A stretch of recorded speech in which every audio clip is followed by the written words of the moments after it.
you for having me. Cheers, Sammy, for inviting me. I've got to shout out Stefan, the cameraman, for just being a completely lovely man and buying my book before hearing one word of poetry. Right, okay. I'm gonna. No pressure. I had a bit of a cold, so if I'm a bit nasally, sorry. But when AI inevitably steals my material, at least it'll sound ill. Right, this is a true story. I'm going to do a storytelling one to start with. Give me a shout if you're a younger sibling. I'm sorry for what we did to you. I hope the therapy's going okay. Give me a shout if you're an older sibling. Yeah, it's their own fault. We made them who they are today. This is about terrorising your younger sibling and trying to pull the wool over your mum's eyes, because mums know, and you might know they know, but they know you know they know. You know? You know. This is called Don't Try This at Home. Is that leather? It looks like leather. It can't be leather. We can't afford leather. It better not be leather. Whether it's leather or not is irrelevant now. Because in quarter of an hour, Mum gets home. And we're going to get leathered. Little brother's wearing a 1,000-yard stare, dwarfed by Mum's favourite armchair, pale like Skeletor pales in comparison to Mum when she's on one. That's the problem with dares. It never ends there. Single dare becomes double dare becomes triple dare, and then before you know it, quadruple dare means I dare you times 4. Yeah, well, I quit. You don't know, neither do you, idiot. Anyway, I dare you more.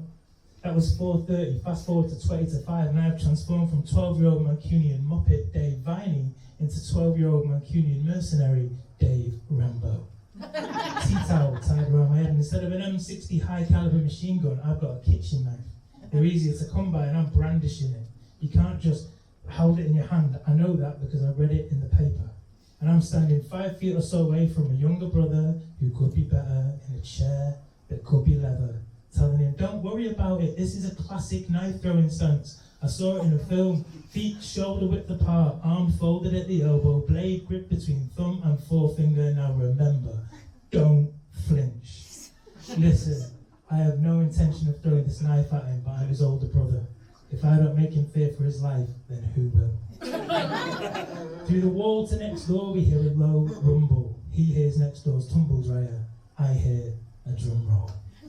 Arm arcs downward, double speed. Me, sweat on him. Spot on impersonation of Deirdre Barlow during a particularly intense row with Ken.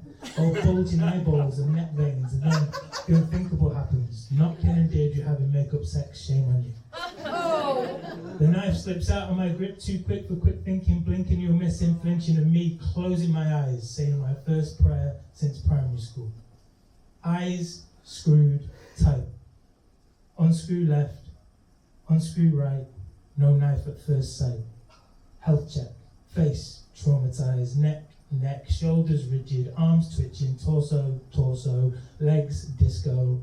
Overall prognosis, therapy.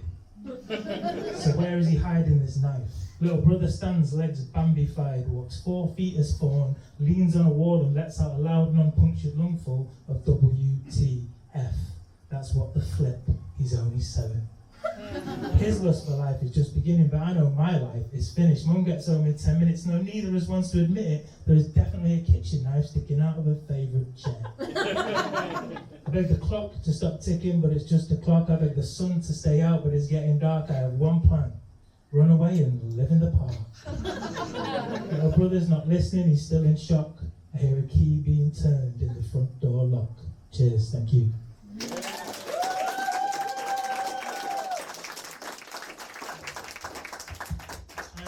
If anyone wants to know the kind of heinous revenge my mum's capable of, I'll tell you after the gig because it will take too long.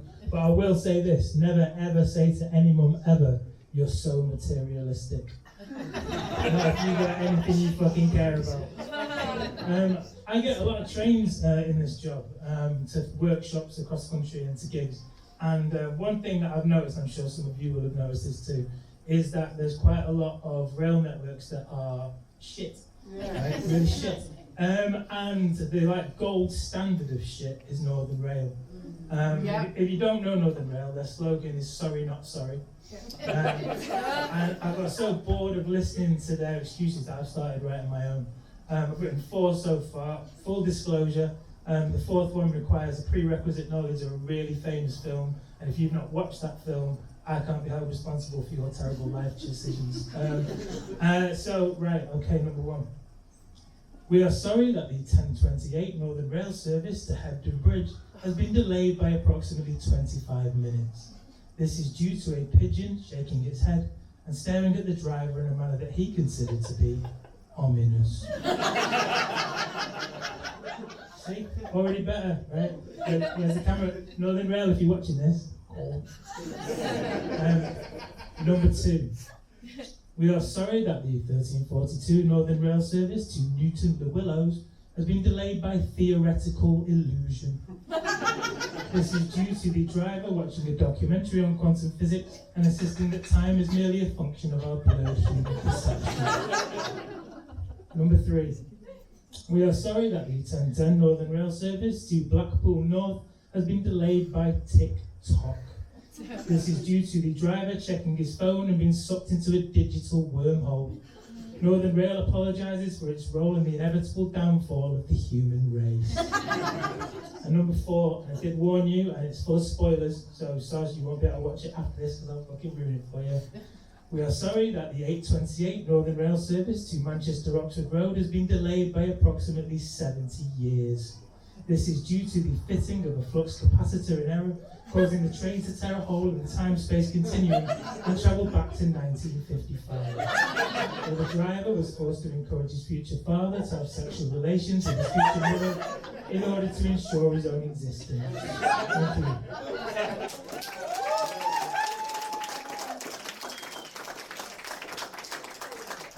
There's nothing in this apart from my set list. I need to work out what I'm doing next. Well, you'll notice that I've already put this sticker on it. But if you don't just get poetry, you get free advertising, motherfucker. Right, okay. This is, I work in prisons and in youth offenders, with youth offenders quite a lot. And one of the things that is pretty the same all across the board, really, is they don't like doing love poems because they feel it's a weakness. And obviously in the environment they're in, it kind of is in a way. So I wrote this in response to that. It's a love poem with stunts in it, called I Want to Be Your Stuntman. And it goes like this. I want to be your stuntman. As dawn peeps over the curtains, laughing maniacally into our mole-eyed box set binging faces, I want to forward roll out of bed, sprint across the landing and throw myself down the stairs before smothering the post like a hand grenade. Then, after a moment of medical self-assessment, I want to tear open the envelope marked urgent and joyfully proclaim, it's okay, it's just a final warning. I want to be your stuntman. When you're late for work, worried, tugging at your features like an anxious child on a coat sleeve, an unidentified skiving object on your boss's rebellion radar. I want to smash through your office foyer window engulfed in flames. A human illumination, a dazzling distraction as you slip by unnoticed in the powdered or smog of several fire extinguishers to start your workday 30 minutes before you arrive. I want to be your stuntman. When the Sunday supermarket hordes pay no mind to your drum solo hangover, I want to co-opt the security guard, throw the first air punch, and evoke the spirit of a Hollywood movie as a blurred tangle of sham angry customers play fight by the self-service tills. Fake sugar glass condiment bottles smashing over heads, kicks that don't connect, fists that don't land, assaulting only the cool conditioned air around them, while across the store you hazily contemplate comfort food in the comfort of your own aisle. I want to be your stuntman. When the cinematic storm mumbles its advance apology and the washing line weather report is thunder pants and ISO bras, when your Saturday night garms are in harm's way, I want to leap from a first floor window into a pile of conveniently placed cardboard boxes, catch an angry, baffled cat thrown by an overzealous stunt coordinator, and deflect an in-flight phony fence panel before plucking those clothes to safety like they were toddlers in the path of a runaway bin lorry. I want to be your stuntman. I want that 4 and 10 stories minimum love, that real hurricane, not a wind tunnel love, that fighting on top of express trains love, that cling to a wing of a jet plane love, that flip in a car doing 80 love, that jump from explosion to safety love, that swim through a flooded compartment love, that gun down by Hollywood hard men love. And when I'm past all that perilous things type love, it can still be a take out the bins type love. But for now, while my knees hold out, I want to be your someone. Cheers. Yeah.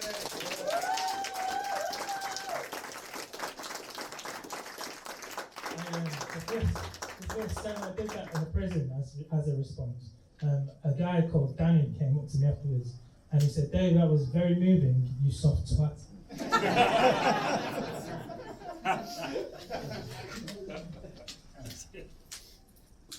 Which wasn't exactly what I was going for, but you know, any response. Right, this is I clicked on a Facebook commercial because I'm a dick, and now all I see is that all of the time. And it was for a military grade hoodie. I was having some weird Bear Grylls moment. I don't know why I did it, and it just had like loads of zips and special pockets and shit like that. And as an extra way to big their hoodie up, they poo-pooed the hoodies with the kangaroo pouch, with the kangaroo pocket.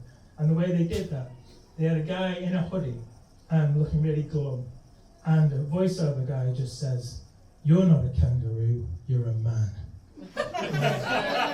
So this poem's called "You're Not a Kangaroo, You're a Man."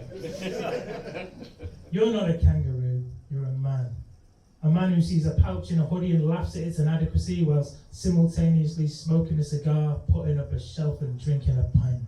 Because you're not a kangaroo, you're a man. A man who appreciates pockets, only pockets with zips. Unzippable pockets, unthinkable. You're not a dinosaur, you're a man. A man who looks good in a fleece. A man who can rock a woolly jumper. No, you're not a sheep. I'm not saying you're a sheep. You're not a sheep or a kangaroo, you're a man. You're the strong, silent type. Although actually that is a little bit like a kangaroo, but like way more man than kangaroo, like 95% man, 5% kangaroo. Because you're not a kangaroo, you're a man. And men need secure pockets to put their man stuff in, like keys and wallets and knuckle dusters and feelings. You're not a kangaroo, you're a man. You're a rugged, charismatic, zip-tastic sex magnet, you are. We're all just iron filings, powerless to the pull of your wit and charm, honest, because you're not a kangaroo, you're a man. A man with a vice-like handshake, a man who dare not masturbate, a real man. A man who boxes clever, who jumps in with both feet, who carries, that's still a kangaroo. But the important thing is that you're not a kangaroo, you're a man. A man who needs a hoodie with military specifications for that 10-minute walk to Aldi. But what if there's another way, you think, as you pick up some groceries, a garden hose, a book of children's nursery rhymes, and a 3-man tent from Aldi. Also, Aldi, if you're watching this, dare you dream of a day where you don't have a digital stalker? Dare you dream of a time where the hard sell is a soft browse, where the see less of this kind of advert option on social media does anything at all? Fuck it, you think. I'm gonna press it. I'm gonna press the see less of this kind of advert button. I dare to dream.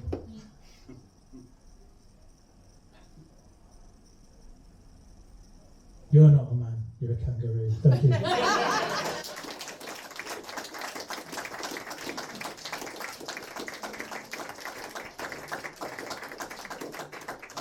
I'm sure you're all familiar with product placement.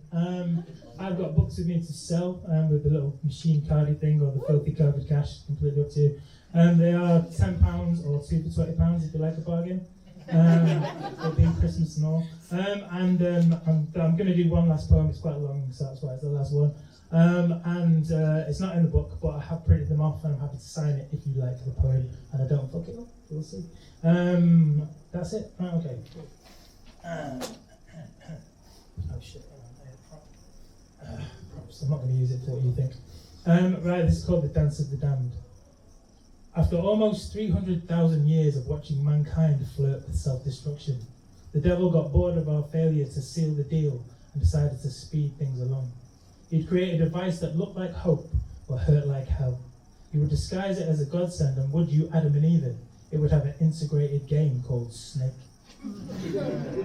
There would be a Jurassic period of basic calls and text, and the digital era's asteroid would hit, and with it, evolution, a world emerging from our palms. Video news, video views, video you. You've been famed. There's an app for that.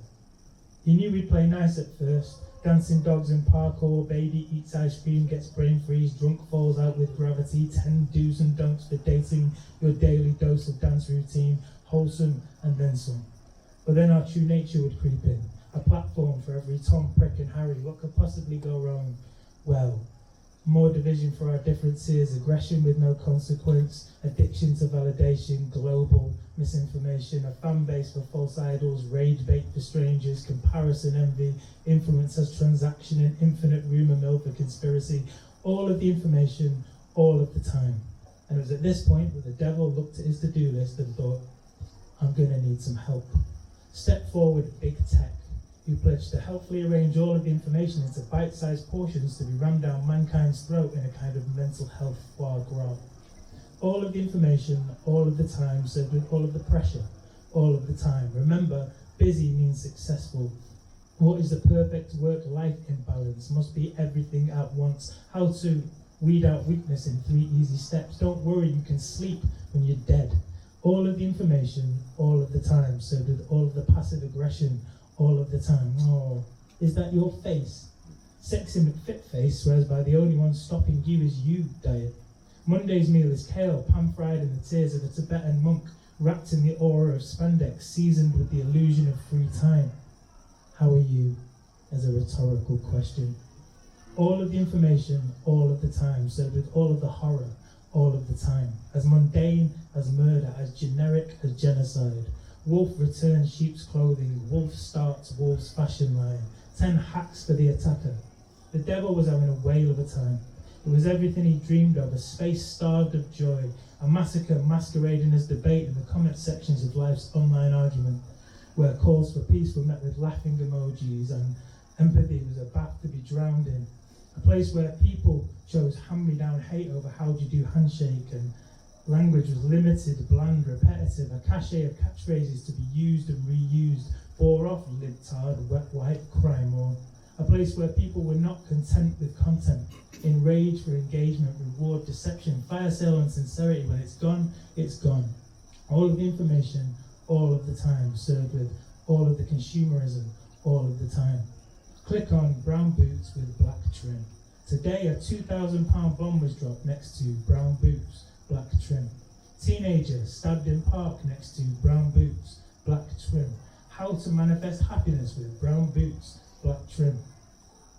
Accept all cookies.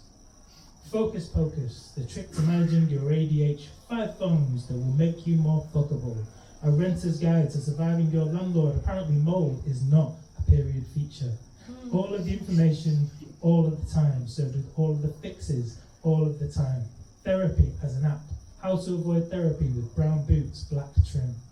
The devil put down his wine glass, paused Terminator 2 Judgment Day and went to check on our progress. Time for the secret sauce. All of the information, all of the time, served with all of the automation, all of the time.